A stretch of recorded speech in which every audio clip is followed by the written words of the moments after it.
또 저는 유능한 정치 중에서 이런 것도 좀 궁금해요. 그러니까 대장동 항소포기 때 대표님 적극적으로 나서면서 사실 우리가 국회에서는 야권이 이제 열세잖아요. 의석수가 열세기 때문에 결국 국민들의 여론을 등에 업어서 여론으로 이제 다수 여당을 압박해야 되는 그런 상황이고, 여기 계시는 우리 국민의힘 의원님들도 굉장히 거기서 고군분투하고 계신데, 결국 여론의 어떤 지지를 얻으려면 그것도 굉장한 유능함이 저는 필요하다고 봅니다. 왜냐하면 지금 이제 대표님이 제명당하고 당에서 내침을 당하고 난 지금 보면 비슷한 사건이 최근에 있었어요.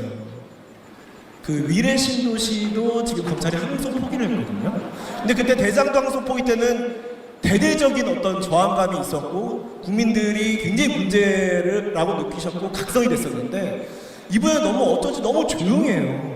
그러니까 이거를 야권으로서는 이걸 문제를 삼고 국민의 지지를 일으키는 어떤 그런 유능함이 필요한 시점인 것 같은데, 그런 것도 하나 유능함의 기준이 될 수 있지 않을까요?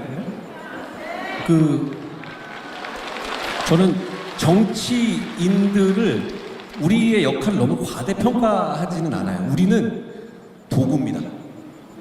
여러분의 도구예요. 여러분이 분노하면 그걸 대변해줘야 되고, 여러분이 그러니까 전혀 생각 못하는 외계의 물질을 갖다 놓는 게 아니라 이미 분노하고 있는 지점을 대변해주고 거기서 싸워줘야 하는 겁니다. 여러분 국민들께 우리가 너희들 이거는 분노해야 돼 이렇게 가르치는 게 아니거든요. 그냥 끓어오르는 분노가 나올 지점에서 그걸 이끌어줘야 하는 것이고, 대장동 항소 포기는 정확하게 그렇습니다. 왜냐하면 왜 그 이재명 대통령의 사실상 공범들이 재벌돼야 되죠? 그걸 누가 용인하겠어요? 지금 같은 부동산 어려운 시기에.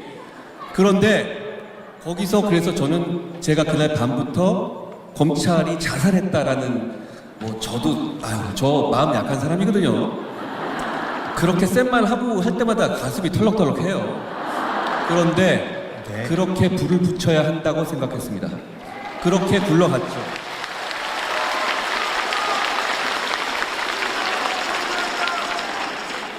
이걸 대장동 특검의 정성호 탄핵까지 갔었어야 합니다. 그런데 그걸 이루지 못했어요. 그런데 문제는 그거죠.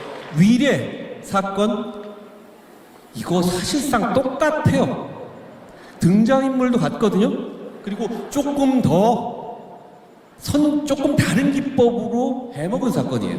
근데 그걸 그냥 검찰 항소 포기한다? 저는 지금 저렇게 순치된 검찰이 또 저런 짓을 할 수도 있다고는 생각했는데, 정말 놀랐던 것은 이것에 관한 국민의 분노를 정치권이 제대로 조직화되지 못했다는 거예요. 그건 유능함이고 실용입니다. 자, 여러분이 말하는 실용이라는 게 정치에서 필요한 싸움을 안 할 겁니까? 이상한 짓을 하면 싸워야 되는 거예요. 여러분 그런 얘기 하죠. 자꾸 싸우지 말라고요. 아니, 이상한 짓을 하는데 안 싸우고 놔두면 그거는 협잡이죠. 싸워야 할 때 싸워야 하는 거예요. 여러분 저한테 너무 싸우지 마라. 저는 싸워야 할 땐 앞으로 더 싸울 겁니다.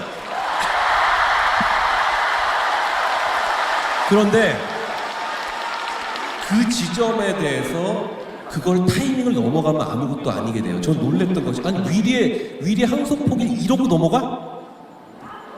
결국은 여러분들이 말하는 실용이라는 것이 무슨 새벽 배송만 막아주고 이런 문제가 아니라, 이렇게 진짜 싸워야 하는 문제에서 실용적으로 싸워주는 것도 포함되는 거라고 생각합니다. 결국 그건 실력이고 성실함이에요.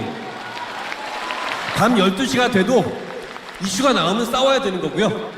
그리고 무슨 일이 있어도 주말이 돼도 모여야 할 땐 모여야 하는 겁니다. 대표님의 말씀